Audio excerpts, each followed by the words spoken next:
হজকে ঘিরে নতুন ভিসা নীতি ও নিয়ম ঘোষণা করেছে সৌদি আরব।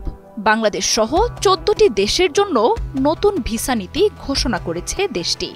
বন্ধ করা হয়েছে মাল্টিপারপাস ভিসা, অর্থাৎ সৌদি ভ্রমণে এখন থেকে ভিন্ন ভিন্ন উদ্দেশ্যের জন্য আলাদা ভিসা নিতে হবে। নিয়মের বাইরে হজ ও ওমরাহ পালনে আসাদের অতিরিক্ত ভিড় ঠেকাতেই এমন নীতি এনেছে মোহাম্মদ বিন সালমানের দেশটি। এবারের হজে যেতে পারবে না শিশুরাও। সৌদি কর্তৃপক্ষ জানিয়েছে, বাংলাদেশ সহ ১৪টি দেশের নাগরিকদের জন্য মাল্টিপল এন্ট্রি ভিসা সুবিধা স্থগিত থাকবে। এখন থেকে এসব দেশের নাগরিকদের সিঙ্গেল এন্ট্রি ভিসা দেয়া হবে। চলতি মাসের প্রথম দিন থেকেই এই নীতি কার্যকর করেছে দেশটি।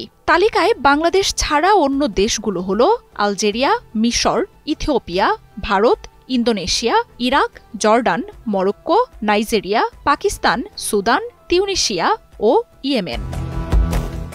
ক্যামেরায় ওয়াও, স্টাইল দেখাও, Xenon X21 পারলে ঠেকাও। পর্যটন, ব্যবসা এবং পারিবারিক সফরের জন্য এই ১৪টি দেশের নাগরিকরা এখন থেকে সর্বোচ্চ ৩০ দিনের একক ভিসা পাবেন। তবে কূটনৈতিক, আবাসিক, হজ এবং ওমরাহ ভিসার ক্ষেত্রে কোনো পরিবর্তন আসবে না। এছাড়াও গেল ১ বছরের জন্য দেয়া মাল্টিপল এন্ট্রি ভিসাও অনির্দিষ্টকালের জন্য স্থগিত রাখার ঘোষণা দিয়েছে দেশটি। তবে মাল্টিপল এন্ট্রি ভিসা স্থগিত করার এই সিদ্ধান্ত সাময়িক বলে জানানো হলেও আবার পুরনো নিয়মে ফেরত যাবে কিনা তা স্পষ্ট নয়। নতুন এই ভিসা নীতির পেছনে সৌদি সরকার বেশ কিছু কারণ জানিয়েছে। এসব দেশের ভ্রমণকারী বহু মানুষ দীর্ঘমেয়াদী ভিসায় সৌদিতে প্রবেশ করে অনুমতি না নিয়েই হজ করছেন। আবার কেউ কেউ অবৈধভাবে থেকেও গেছেন। অনুমতি না নিয়ে হজ করতে আসা ব্যক্তিদের চাপে তীব্র ভিড় সৃষ্টি হয়।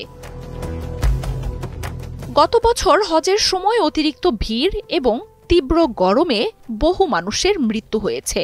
এ ধরনের ঘটনা এড়াতেই চলতি বছর পবিত্র হজের আগেই কর্তৃপক্ষ নতুন এই ভিসা নীতির কার্যক্রম শুরু করেছে।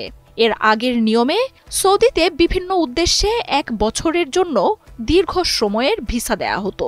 তবে এখন পর্যটন, ব্যবসা ও পরিবারের সাথে সাক্ষাতের মতো উদ্দেশ্যের জন্য ৩০ দিনের ভিসা দেবে দেশটি।